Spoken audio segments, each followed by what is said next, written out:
Hi, I'm Aiman, and welcome back to another video in our series of converting our patio to a 3-season sunroom. And in this video, we're talking about the flooring. So this is a very interesting video to me because I've actually studied this last year in my civil engineering and architecture class. And so the flooring of a structure, you see we've already put the subflooring in the underlayment, and now we're actually working on this hardwood flooring here. Unfortunately, we couldn't show you what the underlayment and flooring looks like, but we do have rolls of it.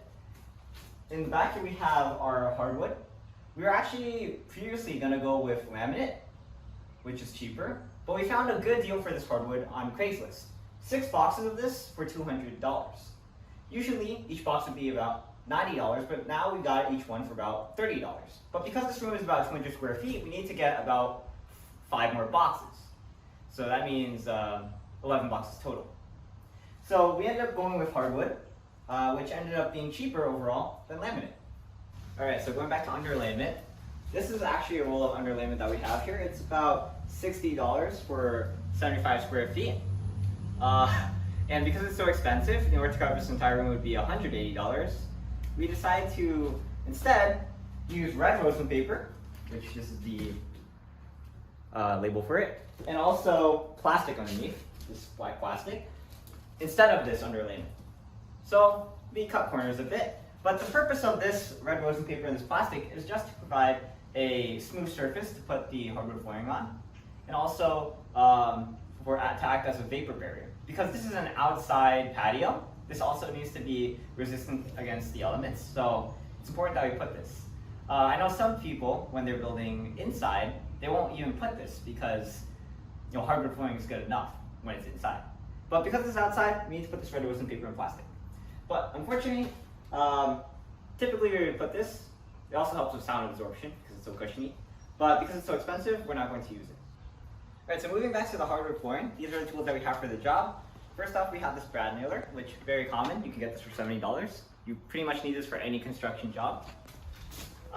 Then we also have this flooring nailer, which my dad is very lucky. He got off of Amazon, off of eBay for cheaper. So I don't know exactly how much. He probably got it for around $100 when retail price probably would have been about $200. So we got this for cheap.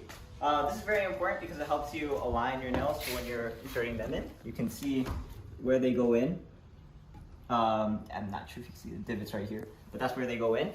And this is what used to secure the hardwood flooring to the floor. The brad nailer is useful because you'll see that the flooring nailer doesn't actually go all the way to the end. So the brad nailer helps us with the first few nails, and also have these face nails in the back here. Now, alternatively, if we want to use an alternative method to secure those, we could use these screws, which are $10 a piece. Not $10 per screw, but $10 per box to secure them. But so my dad calculated that if we use these screws, it would cost him $70 to get the whole thing done. So instead, he opted for the brad nailer. And then lastly, we have this hammer, which we use to knock the hardwood flooring in, and also to use on this, which I'll demonstrate later. So we'll go more in depth into these tools in a later vid, but we're just going to demonstrate what they look like, how they work in this video. So first off, the brad nailer. For the first few pieces of hardwood that we laid down, we just face nailed them. So, like so.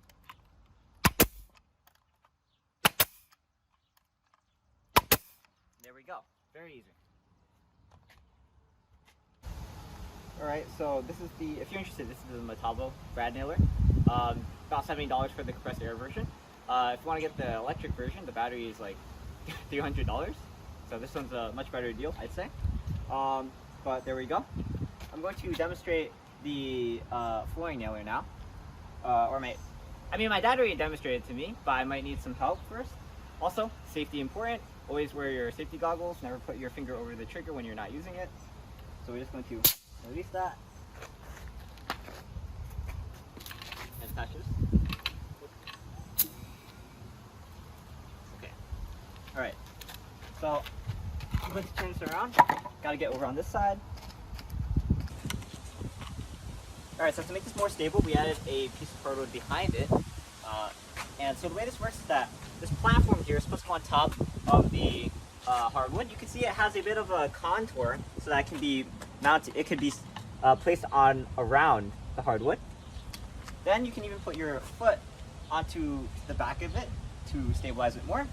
And then you're going to take a hammer and then knock the this button.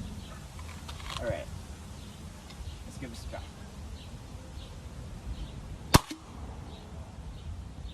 Okay. And we can't really test how secure that was because I already nailed it in all 5 here. But you can see it went really deep. And so our hardwood piece should be secured to the floor now. Ain't that cool? And just for the heck of it, I'm going to do a bit more because my dad's not going to let me do any of them inside there because he's a bit of a perfectionist. He doesn't want anything to get ruined just in case. So, right here, let's give it a try. Alright, and then let's do one on this side. And then you guys can see what it looks like. Maybe if I do one far enough to the edge, you guys can see what it looks like, but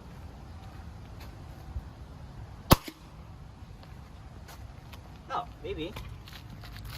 Can you? Can you penetrate? Can you get that cross section? Not really. But very simple, very cool. It's basically just a brad nailer, but angled specifically for flooring. So my dad tells me that placing all of these in the right position, it's like putting together a puzzle. Not only do you have to make sure that they look nice aesthetically, you also have to make sure we minimize the amount of wood that we cut off. Because of course, as we saw wood, it's not going to end off perfectly at the end. And we also want to make sure we account for the gaps that we need to leave for each piece of wood. So, of course, you want to make sure that we cut off maybe an inch or two of wood at max. In addition to that, there's also manufacturer recommendations for how we should place the wood. For example, if you place 2 pieces of wood next to each other, there should be more than a 4-inch gap between edges. So if this is an edge, any place in between here, do not put another edge. In addition to that, if you do have an edge, any edge that is, what's it called? On the same line. So let's see if I can find an example.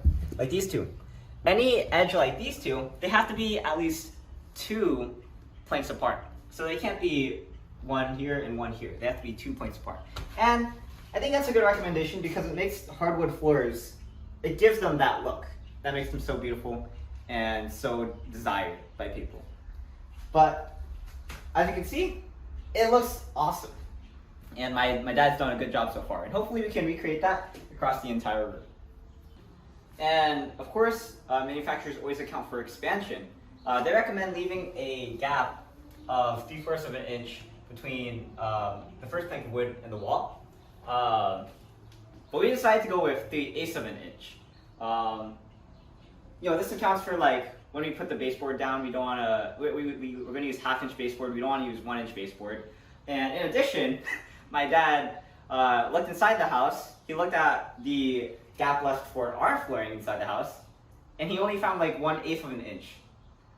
So the house hasn't buckled yet, so he thinks that it's okay to leave 3/8 of an inch of a gap.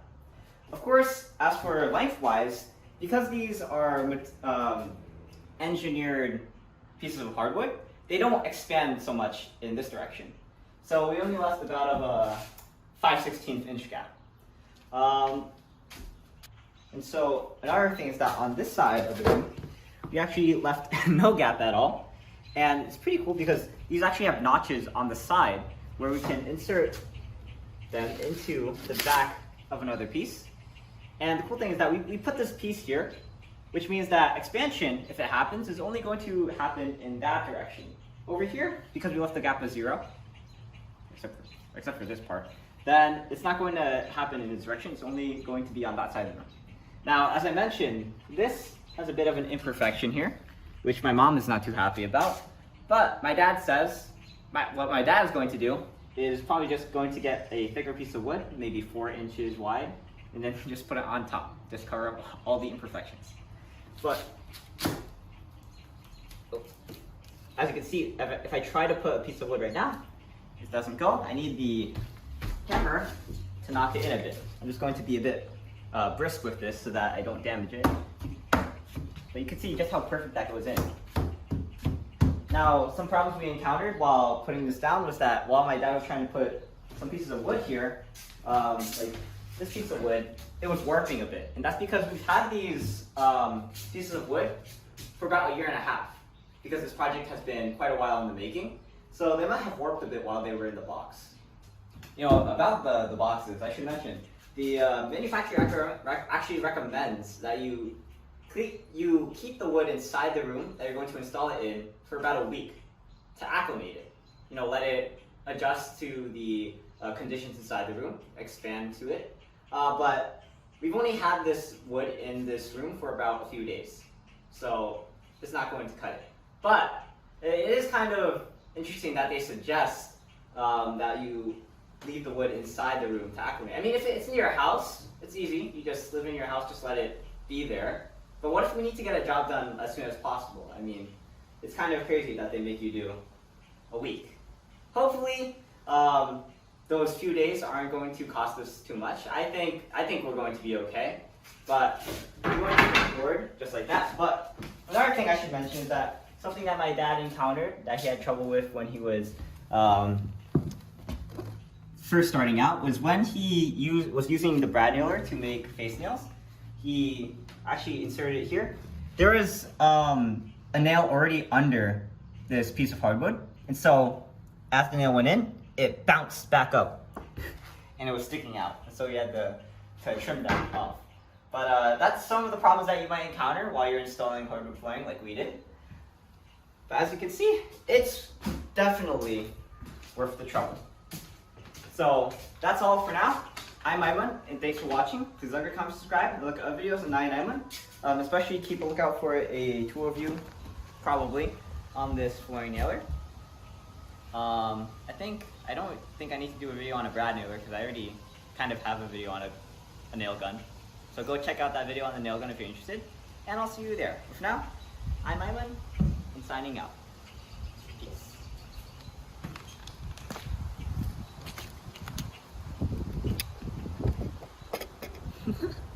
What? Okay.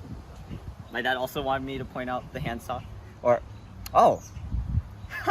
My dad wanted me to point out the bits of pieces that we trimmed off. As you can see, an inch or two max.